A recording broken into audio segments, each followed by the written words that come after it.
Look, the Cowboys' defensive coordinator search is heating up, and I gotta be honest with you guys, some of these names being thrown around feel more real than others.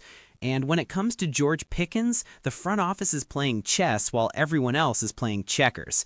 The silence from Jerry World, that's not by accident, and I'm about to break down exactly what's going on behind the scenes with this whole situation. What's up, Cowboys? Welcome to the NFL Playbook Cowboys. If you're new here, don't forget to hit that subscribe button. This channel is all about breaking down everything you need to know about the America's team. So let me start with the defensive coordinator search, because honestly, this is where things get really interesting. There are 4 main names floating around right now, and I'm going to tell you which ones actually feel real and which ones are just smoke. Starting with Brian Flores, look, this one doesn't feel real to me at all. Over the last couple days, it just feels like he's going to end up being a head coach somewhere. With all these openings across the league, I think he's going to land a head coaching job. The Raiders keep coming up in those conversations, you know? Now, there's something else with Flores that people need to understand. The lawsuit. That's the only thing that might complicate things for him. You know, the whole situation he had going on.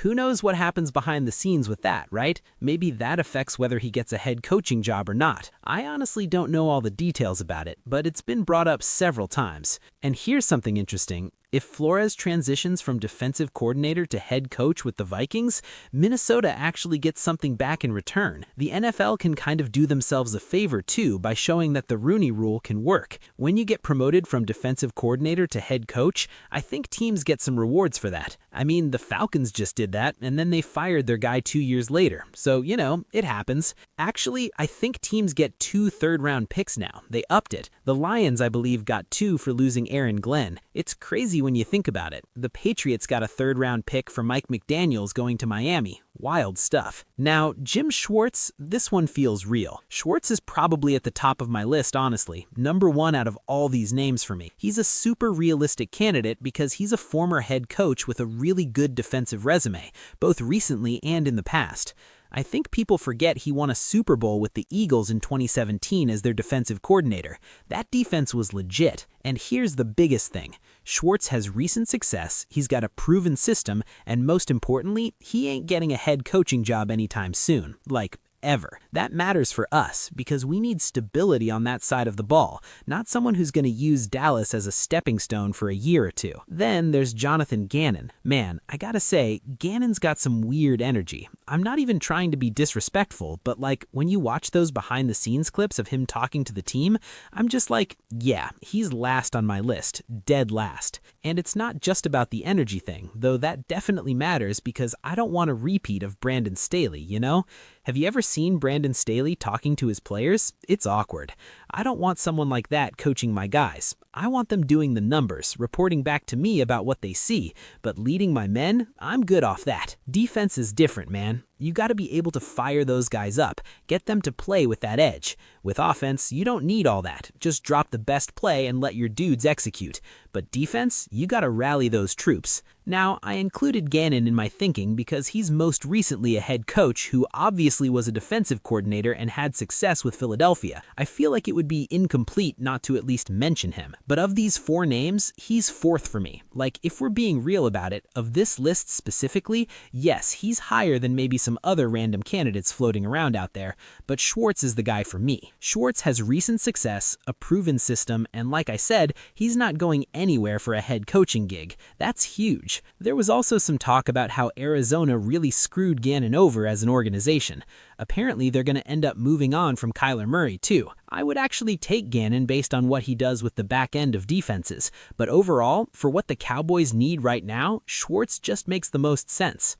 Now let's talk about George Pickens, because this is where things get really fascinating from a front office perspective. They were asked about George Pickens several times during the press conference. Multiple times. At the beginning, middle, end, asked in all different ways, and they never really gave anything substantial. And I'm going to tell you exactly why that was the case. The season's over. We're in full contract mode right now. They're not saying anything. They're not giving anything away. And here's how I know that's what's going on. Think about how they answered questions about other players.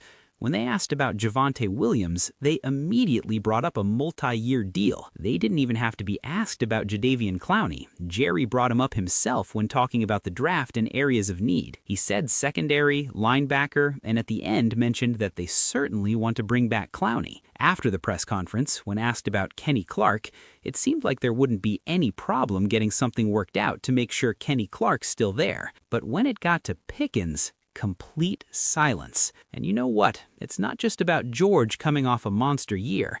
They know they're dealing with Dave Mulligetta. That's the real reason for the silence. They could have sat up there and said, because I believe this myself, George Pickens will be wearing number 3 for the Dallas Cowboys next year, either on a long-term deal or on a franchise tag. They could have easily said that. They didn't. This is them starting the media negotiations immediately. They're not waiting around. This is smart business, honestly. Now, here's what really stuck out to me from what Stephen Jones said. They asked him about the money and the compensatory pick situation, essentially asking if their intention was to get the compensatory pick as a one-off unless they sign Micah, then they would sign Pickens, that whole thing. What really stuck with me was how adamant Stephen was about saying, you know, if we don't sign him, we're hoping to get the third-round compensatory pick because that's what a lot of teams do around the league. We aren't the only ones. And in my head, I'm thinking, wait a minute. Let's go back to what's been said about how you got to do things that championship teams are doing. Why are you bragging that other teams do that conservative move when you kind of put down when other teams are super aggressive and go for the gusto?